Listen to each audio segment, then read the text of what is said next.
Good morning, good afternoon, good evening, everyone. My name is Connor, and you are listening to another episode of Film Talks. This week, we have a question that I have been pondering for quite a bit of time now, which is, what actors would you say have immortalized themselves on film or could be considered era defining? We've had some older actors like Charlie Chaplin that everybody knows. What are some from nowadays that you think are like era defining? And then next, I had a couple characters that I asked you all on Instagram and Facebook. I was like, if you chose one of these characters to fight with against all the other ones, which one would you choose, and would you win? And so I got a couple things on that one. And then finally, we have what I've been watching, which for this week is The Lost World, which was the 1997 sequel to the Jurassic Park movie. So let's just get into it.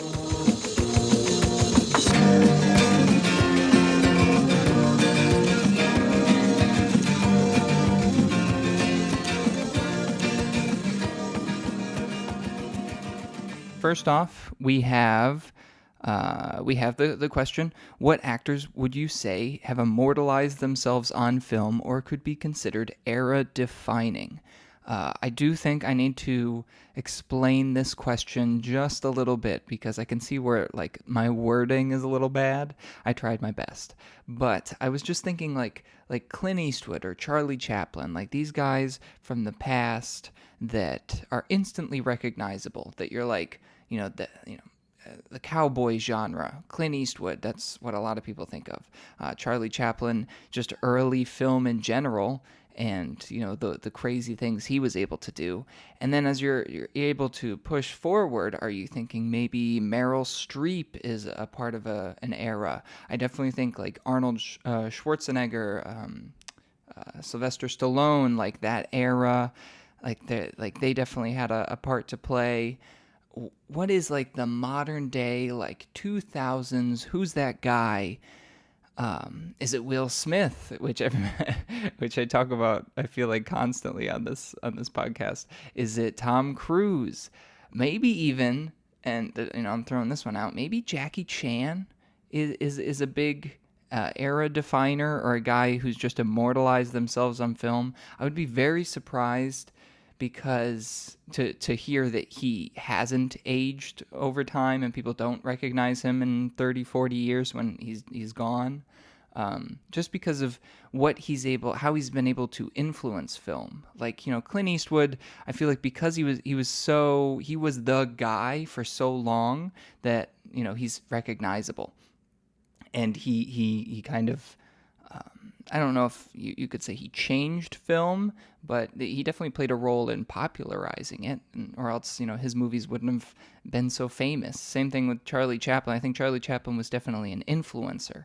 He stepped things up. He added cool effects to his movies. He added amazing stunts. He added interesting stuff to film that maybe wasn't as popular before he did it. I think the same thing goes with Jackie Chan. I think Jackie Chan helped bring that Asian style of action to America and popularized it. That idea that instead of, a cut whenever a blow is thrown, you just sort of back out, let the people who know what they're doing do the action, and it's exciting and thrilling. And you watch what were those movies with Chris Tucker and Owen Wilson, Shanghai Nights, and like that kind of stuff, where you just sort of like they just sit the camera down and they give Jackie Chan, like they show the bloopers at the end of all of his movies just to see how many takes it takes for him to actually do the stunt. But they just literally like plop the camera down, say, Jackie, do your thing, and he does it. And I think for that reason, because he's so important to film, which I don't think anyone can argue. Jackie Chan is like huge for movies, that he is going to be somebody who's era defining. I'm not sure what era, but he's definitely immortalized himself on film. Like I think what brought about this question for me was I was watching basketball one time and I was thinking about this interesting thing where we tend to really only remember the champions or like the best five from every decade. Like Right now, I could name a bunch of players who are in the league right now. Are we going to remember them later? I don't know. Like right now, Damian Lillard is a name that a lot of NBA fans would recognize. In 10, 20 years, are we going to recognize Damian Lillard? I don't know. He hasn't won an MVP. He hasn't won a championship. He's barely gotten past the second round. I don't know if he's ever. I think he got to the conference finals, but that's about it. We just had Chris Paul. He's now in the NBA finals after so long. The only reason why you might remember him later on is because he racked up so many assists. He has records and stuff like that. But if he wins a championship on top of those records, I definitely think you'll remember his name. And so I think in movies it's a little different. I don't know if awards are really the thing that determines if an actor has immortalized themselves or not. But I think a strong case for somebody who, this 2000s era, like this is theirs, I think it's Leonardo DiCaprio. And I don't think it's very close. I can't really think of anyone else in the 2000s and 2010s who has kind of risen to fame and been the guy.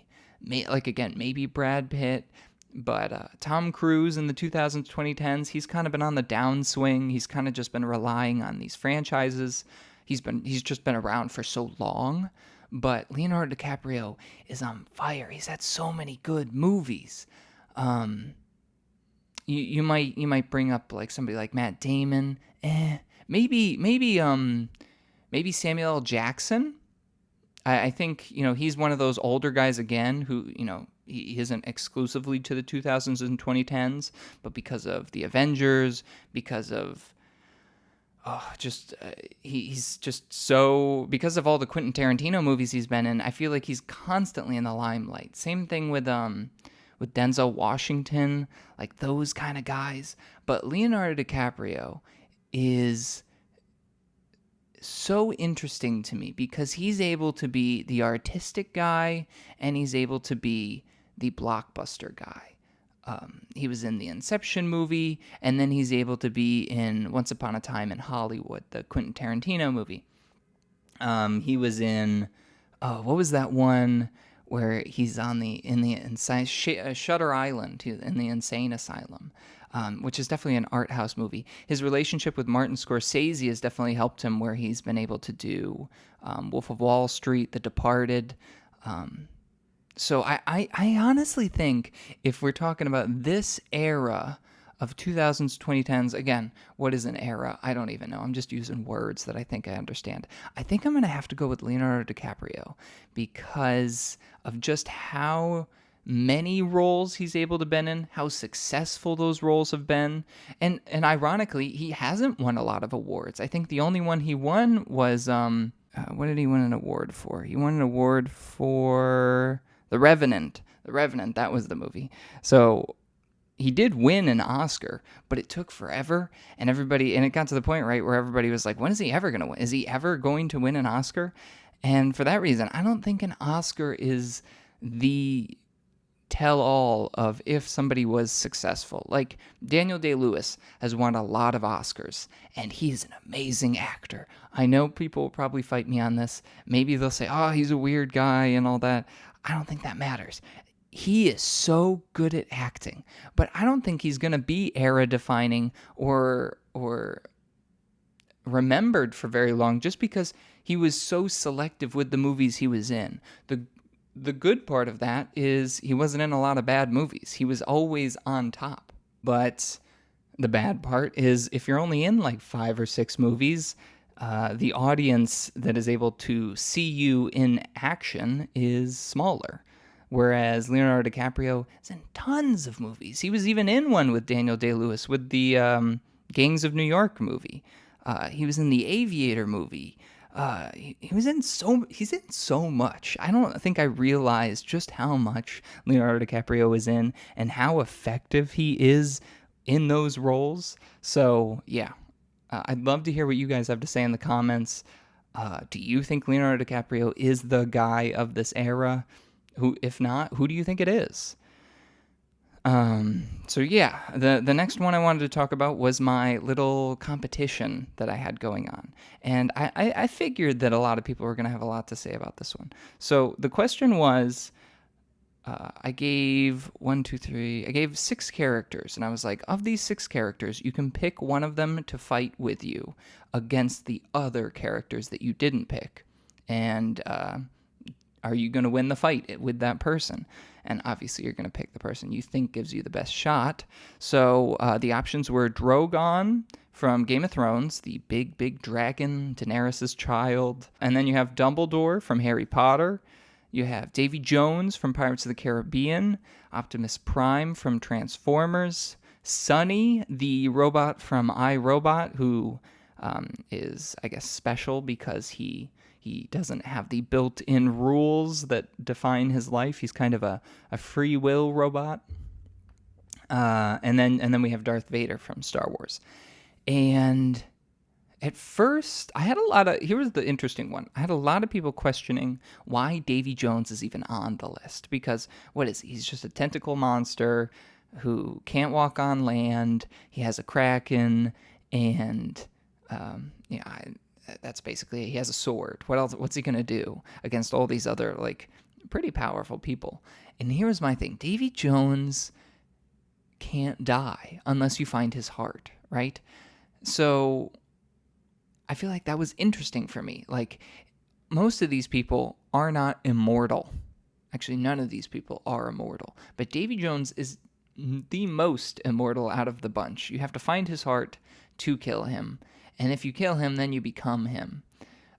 But some interesting people on Instagram and Facebook, they were like, the question wasn't, can you kill the other person? The question was, can you beat the other person? So if you can disable them in some way, it serves the same purpose. So I had a lot of people saying Dumbledore, and this was interesting to me. So they were saying Dumbledore can essentially use his spells to neutralize everyone. So in the case of Davy Jones, he doesn't have to kill Davy Jones. He could just turn him into a chair, and then boom, it's over. I didn't see a lot of people pick Drogon. He's a big dragon, and I feel like there's a lot to say, but the problem is Optimus Prime, Dumbledore, even Darth Vader, they have attacks, long distance attacks that I think would basically neutralize Drogon. Dumbledore obviously has spells. Optimus Prime has, cannons for arms, and Darth Vader has the Force. So I feel like Drogon would be pretty neutralized. However, having something that big attacking you while all these other people are attacking you is probably a big deal, but I don't think I would pick Drogon. Dumbledore, here's the thing for Dumbledore. Yes, he's a really powerful wizard. However, all of his power comes from his wand. As far as I can tell, I don't think I ever saw him cast magic in the movies, because I never read the books, so you can come for me if you read the books or whatever. But in the movies, I don't think I ever remembered a wizard casting spells without a wand. That was a big thing at the end of the movie, was that Voldemort needed a certain wand to, equal his power and all that. So, really, the way to beat Dumbledore is you get rid of his wand. Also, he's an old man, so he can't really move around. So I'm nervous of choosing Dumbledore. Yes, he's powerful. Yes, magic is magic. But get his wand away from you, get his wand away from him, and he's done. Davy Jones, at first I thought was the guy. I was like, yeah, he's immortal. But then when people were like, yeah, you could just turn him into a chair, or you could just pick him up. You could just pick him up using magic or whatever and just throw him on land and he's essentially neutralized. I'm like, oh. Yeah, so maybe Davy Jones isn't the guy, but I thought I had something there for a second. Optimus Prime, big guy, big cannons. However, it's a matter of who's fastest, basically, in that battle. Is Dumbledore faster at casting the spell, or is Optimus Prime faster at shooting his guns or whatever? But because he's so big, I feel like it's easier to take him out. Sunny is basically just a human with the strength of a robot. I don't think he stands any chance whatsoever, but I thought it was interesting to throw him in because I was like, hey, it's the guy from iRobot. He does do things. He's able to take on a lot of people at one time, so he's very fast and agile. So that's something at least. And then there's Darth Vader. And I think the conversation ends with Darth Vader here. I know there were a lot of Dumbledore people, but you can't beat Darth Vader, like, realistically. And I think the nice thing about Darth Vader, if I had chosen, like, somebody like Luke, there's always, like, what era of Luke are you choosing? With Darth Vader, I feel like it's pretty obvious, like, what his power level is, so it's very easy to figure out what he's able to do. And really, I think the people that didn't choose Darth Vader are underestimating the power of the Force. In regard to magic systems, the Force beats Harry Potter's magic every time. Because, like I said, Harry Potter, Dumbledore, they need their wands to operate the magic. Darth Vader doesn't even have appendages, and he's able to use the Force. Darth Vader, with the flick of a wrist, could pick all of these people up and smush them or throw them into the atmosphere, upper atmosphere, whatever, or choke them or whatever. And like, barely any movement. Like, he's able to control whole spaceships and all this stuff with just his hand. And then he has a lightsaber to deflect anything alongside it. But I don't know, because I think the big competition to Darth Vader is Dumbledore, right? And it kind of gets into the big thing that I said with Optimus Prime: who's fastest, Optimus Prime or Dumbledore? In this instance, all Darth Vader has to do is stop Dumbledore from moving his wrist and thus using his wand, which would be easy because Dumbledore has to actually flick his wand, and Darth Vader doesn't have to move at all. He could just think it, which will always be faster than any physical movement.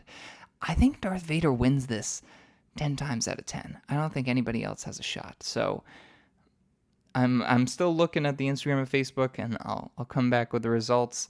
But I think Darth Vader's taking this. I don't think anyone else has a better shot than Darth Vader. And yeah, so just a quick little thing that I thought was fun to play around with. So last up we have the What I'm Watching series, and this week we have The Lost World, 1997 film. I wanted to choose something. I've been doing a lot of recent releases, I feel like, so I wanted to do something that came out a little while ago. I was going to do Jurassic Park, but I'm like, everybody talks about Jurassic Park. Everybody knows Jurassic Park is awesome. It's like a great film. Like, Steven Spielberg is so good at capturing suspense and a sense of adventure in the same thing. Like, just watch an Indiana Jones movie and you get that wide scope adventure movie, and then there's still scary stuff in there. Like, when they open the Ark of the Covenant and, like, their essence is sucked out of their bodies, that's horrifying. Or when the guy drinks the wrong Holy Grail and he just ages really fast. Like, there's some scary stuff in those movies. But, like, the whole adventure aspect of it is great. He does the same thing with Jurassic Park, and I love the way that Steven Spielberg is able to hide elements of his dinosaurs and still make them scary. And it's kind of strange because watching this movie again, I had to fight through some childhood memories because I loved watching this movie when I was little. And the number one reason why I loved watching it was because when my mom would take me to the library, we would go to the VHS section, and I would pick out which one I wanted to take home with me. And it was a big reason why I liked Star Wars and Jurassic Park, was the cover art was so cool. Like, I can distinctly remember for Jurassic Park, it was kind of like a velociraptor on a black background, and I would just look at it because the velociraptor was so cool. And it was the same thing for Star Wars. I feel like it was Empire Strikes Back had the coolest case, and that's kind of sad because it wasn't my favorite Star Wars movie, but it was the coolest one to look at. It was just a black background with Darth Vader's shiny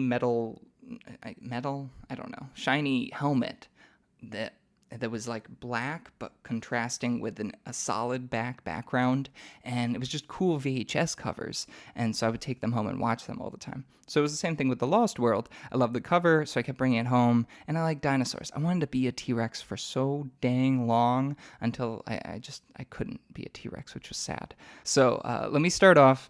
What I like to do for my newer viewers is I like to ask a couple questions without spoiling too much of the movie, to determine how much I like this movie, because sometimes I feel like it gets I get lost in the weeds, like trying to describe the movie, describe things I liked about it, and I don't really reach a conclusive end. So, first question I like to ask, is the storyline rushed, or is it bloated, or is it, tight? It is not a tight movie. I'm surprised to learn that this movie is very close in runtime to the first one, because this one feels super long, which is kind of weird because once they get to the island, I feel like it's kind of a tight story. It's pretty simple to follow, and like there's very definitive beats to the story that you're able to be like, okay, this happens, then this happens, then this happens. But in regards to the pacing of the story, so we have this beginning section where they're basically trying to get Jeff Goldblum to get to the island. And it just takes too long to get him there. Like, I understand his character is the one that's always trying to, like, pull on the reins and be like, hey, I don't think we should go to this island. I don't think we should go. Which, by the way, is super annoying. Like, he's one of the better characters of the bunch, but he kind of becomes too one-dimensional, because he's really just the guy saying, hey, maybe we shouldn't do that, and he's always right. But it's annoying when somebody's just always being annoying. You're just like, can you like help out or do something that's not just yelling at other people saying they're wrong? It's just like, so yes, I think that's the characters are a problem, but that's a later question. The pacing of the story, so it takes them a while to get this character who doesn't want to go to the island to go to the island, and then once he gets to the island, it takes a little bit to get into the dinosaurs and see them, and then the rest of it's fine, and then it's the end. The end is so tricky because, yes, it's kind of iconic to see a T-Rex going through San Diego streets, and when he like goes into the backyard of that family and he drinks the pool and basically eats their dog and all that, but it's so unnecessary and so disjointed that I don't really understand what to do with it, and it just adds like a half hour to the movie that kind of didn't really need to be there. Like, it's just unnecessary, and I feel like it makes the movie a different kind of movie. I feel like the first one was, it made logical sense. The second one just kind of felt like a King Kong ripoff with just dinosaurs. And for that reason, it's definitely bloated. So yes, it's a bloated storyline. The second question that I ask is, do the characters have relatable motivations? No. The characters are terrible. Like, compared to the first one, these characters are like the worst, because they're all like super one-dimensional, stupid humans. And if you listen to my review on the Godzilla vs. Kong movie, or Kong vs. Godzilla, I think it's Godzilla vs. Kong, a thing I hated about it the most was they focused so much on the humans, and the humans were all bland and stupid. I hate stupid humans in monster movies. It's like, it's so cliche and unnecessary. If they're just going to be stupid, they might as well not be in the movie at all. They're just, again, cannon fodder, just there so you can see the dinosaurs eat them. Or the same thing in a horror movie. They're just there so you can see the killer kill them. It's not fun, and it's not scary. I feel like it's like their deaths are supposed to be suspenseful. For the most part, all of these humans don't have any logical motivations to be on the island in the first place. Like, in the first movie, it made sense. You had this guy who thought he had things under control, and so he asked these experts to come to his island and see his great creation, to kind of revel in his achievement. And then things go wrong. And, that happens. Like, all of it is fine by my part. Like, they put the precautions where they were like, okay, they can't breed, they're in cages, all of this stuff. They're like, we're good. And then they had a hurricane, and then things got loose and all that, and the power went off. Things that they might not have been able to expect happened. Although maybe they should have been able to expect it, I guess, that the power would go off, or they're in an island where a hurricane could hit, so maybe we should put precautions in for that. But that's even like regular people make those mistakes. There are definitive moments of stupidity in this movie that I want to talk about. For instance, there's a T-Rex chase, which is like easily comparable to the first one. In the first one, the three main characters, they're on a Jeep and they're driving away, and a T-Rex is chasing them, and you can see the T-Rex in the rearview mirror, and Jeff Goldblum says the famous lines, "Must go faster, must go faster." In this one, they have a T-Rex chasing them through the jungle, and they're on foot. Logic should say they're all dead before they even start, but that's not my problem. My problem is they go into this waterfall, and I will say this, it's kind of interesting because it's a stupid moment, but it's kind of like ingrained in my mind because they hide in the waterfall, and the T-Rex like puts its snout through the waterfall and it's trying to bite them, but it can't reach them. And then this guy, in all his wisdom, gets a snake caught in his shirt.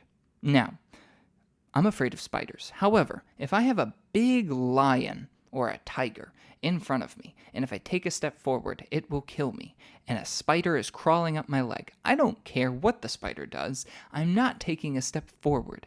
If I'm a guy who's afraid of snakes and a snake goes in my shirt, there's no way in hell I am walking forward into a giant T-Rex mouth for it to bite me. But that's what happens. It bites him, it picks him up, and takes him out of view of the camera, and then the waterfall turns red with blood. And that image is like in my mind, and has been for a really long time. Iconic moment, however, an iconic moment based around stupidity. And here's another iconic moment with an iconic line. Everyone, well, I don't know if everyone knows this, but there's a line that even my dad loves where they're running away from the T-Rex, and they're faced with tall grass. This is the tall grass scene. And you have this one hunter who's like, "Don't go into the tall grass. Don't go into the tall grass." Everybody still runs in. And even he runs in, okay? So here's the stupid part. You're the guy who says, "Don't go that way," and then you go that way. And that's where the velociraptors are hunting. And so you get this cool scene where you see all the people running forward, and then you see the velociraptors all pop out of the ground and kind of circle the humans. And then you see the trails through the long grass where the velociraptors are running, and the people get sucked under the grass, and they're like, "Whoa!" And then, you know, the tail of the velociraptor sticking up while it eats them and stuff. So very PG-13, but super cool. Like, that's one of the parts where, like, you don't need to show too much. I don't need to see the velociraptor eating the people. That is scary enough with them just getting sucked under the grass. And so that's iconic moment, super cool. And then later, we see Jeff Goldblum, Vince Vaughn, and all of them running into the tall grass, and they hear people dying in the tall grass and screaming, and Jeff Goldblum's answer is, "Run faster." Why did that even work? I don't know. Maybe the velociraptors were tired, or they were just not interested in them or something, but it shouldn't have worked, but it did, for the story's sake, I guess. And then Vince Vaughn. Vince Vaughn is an infuriating character for me because he is one of those Greenpeace, save the dinosaurs, we can't hurt them kind of guys. And he just screws everything up. And he's so stupid because, like, one of the stupidest things he does is he sees a baby T-Rex is hurt. So he picks him up and brings him to the trailer. And so a bunch of people die. There's a bunch of crap that happens because he's like, "Hey, I'm going to save a baby T-Rex." What do you think is going to happen when you save a baby T-Rex? Julianne Moore, a person who has talked about, who has defended her opinion that T-Rexes will take care of their young, is like, "Hey, let's kidnap their baby because maybe nothing will happen." You're the expert on the T-Rex saying that they will care about their kid, and yet you abduct a child. Leave the baby dinosaur where it is. If it dies, it dies. That's nature. And then Jeff Goldblum, the guy who's always freaked out, doesn't get freaked out by this. He's like, "Oh, it's just a baby T-Rex." His kid is the one who has to tell him, "Hey, we should go." Doesn't make any sense. Number 3, a question I ask myself is, does the movie or TV show draw attention to the fact that they are a movie or a TV show? And so I've brought up examples like, are there weird accents in the movies that sound a little odd, like Mary Poppins, Dick Van Dyke? Or is the CGI rough? I'm pretty sure the CGI is probably better than it is in the original Jurassic Park. However, I think they're a little too ballsy in this movie. In the first one, there's really only one clear daylight shot of a T-Rex, and that's at the very end, and it doesn't look too great. In this movie, they were like, hey, it's been a couple years. I think we're ready to just go all in. It's not good. They were not ready, and maybe they're still not ready, because with these new ones, who even knows? But yeah, it didn't age well. It definitely feels like a 90s movie. It doesn't feel timeless like the original one. The animatronics are amazing. I watched a lot of behind the scenes of this. Can you even imagine working with a giant T-Rex body? That must be so scary. There's this one scene where Julianne Moore is like asleep in a tent, and the T-Rex is like right above her, and it's like nudging her with its head, and it's an animatronic. Can you imagine just something so big and realistic and scary like that is just right above you? Like, not even in a realistic level. If it dies, that big giant head could just collapse on you and kill you. But in an acting sense, I don't feel like she had to try very hard at all, because that thing is right there. It's freaking. That would freak me out. And I heard some kind of fun things about the T-Rexes, in that they had a lot of rain scenes, and the rain would actually shut down the animatronics, so they only had like 5 minutes at a time for the animatronic to work in the rain before it shut down. And they had and the animatronics themselves were so heavy and big that they actually built the sets around the dinosaurs themselves, because they couldn't move them. So fun behind the scenes stuff there. And then number 4, a question I have is, for a movie to be rewatchable, I have to love the characters. And as I'm sure you already know, I don't love the characters. For some reason, I actually think that these 4 questions have helped me try to figure out my feelings on this movie, because even now, after watching it and criticizing it, I'm like, that movie was kind of cool. That's my childhood speaking, and now I know that, because my childhood is like, hey, that had cool dinosaurs. There are cool scenes in this, which there are, and I'll talk about them, but I don't love the characters. I don't really have a desire to watch this movie again. It's too long, and it's kind of boring, so it's not rewatchable. So that gets a demerit there. So I think this failed on every level. 2, maybe like in the middle. But it failed question 1, question 3, and question 4.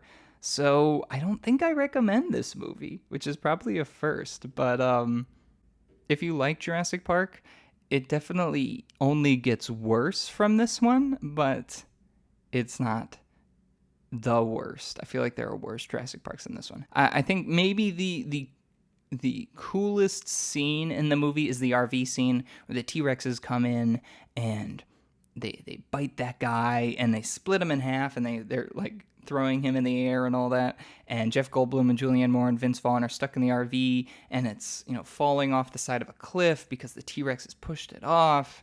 And she falls on this glass pane, and she can't move unless it like breaks apart. Like, there's tension there. But the tension lasts a little too long. He kind of milks it a little too much, and adds in stupid humans who can't climb a rope. And it just kind of kills the suspense for me. So yes, it's a moment that's stuck in my brain, and that's kind of how I feel for most of this movie. There's a lot of like scenes and moments that are ingrained in my mind, but as a whole, the movie is just, it doesn't make sense. It's bad. It's not very fun. Like, here's a question for you. When the ship crashes into the dock at the end of the movie, we're led to believe that the whole crew was killed, and that's why the ship went out of control. But who killed the crew? If it was the T-Rex, how? And it doesn't make, why? Because it doesn't make sense, because if it got out while the ship was floating and killed all these people, why are there pieces left? Like, there was this one guy whose hand was still attached to the wheel of the ship. How did the T-Rex get into that part of the ship to kill him? Because the T-Rex is too big. And it just doesn't look like the way a T-Rex kills people. And then the T-Rex apparently killed all these people, and then went back into its den, and then somebody tried to close the door on top of it, and sort of did it. It just, it doesn't. It's inconclusive. None of it makes sense. None of it makes sense. This movie doesn't make sense.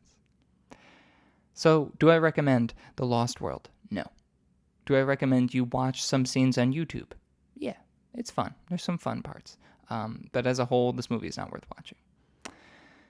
So that's all I got. Thank you all for watching, listening to this newest episode on YouTube, Spotify, Apple Podcasts, Amazon, Google, all of it. I implore you to subscribe, like the video, review the podcast, like the episode, follow, like my Instagram and Facebook, Film.Talks Official. The YouTube page, if you haven't seen it, is Film Talks. You can always find it in the link in my bio in both my Instagram and my Facebook. If you go on my Instagram and Facebook, you'll find content every Tuesdays and Thursdays usually, and then on Fridays I post my episodes. And yeah, if you have any recommendations or opinions, feel free to share them with me, and we can have a back and forth, and I love talking about movies. So, thank you all for watching. Hope you have a great week. So long.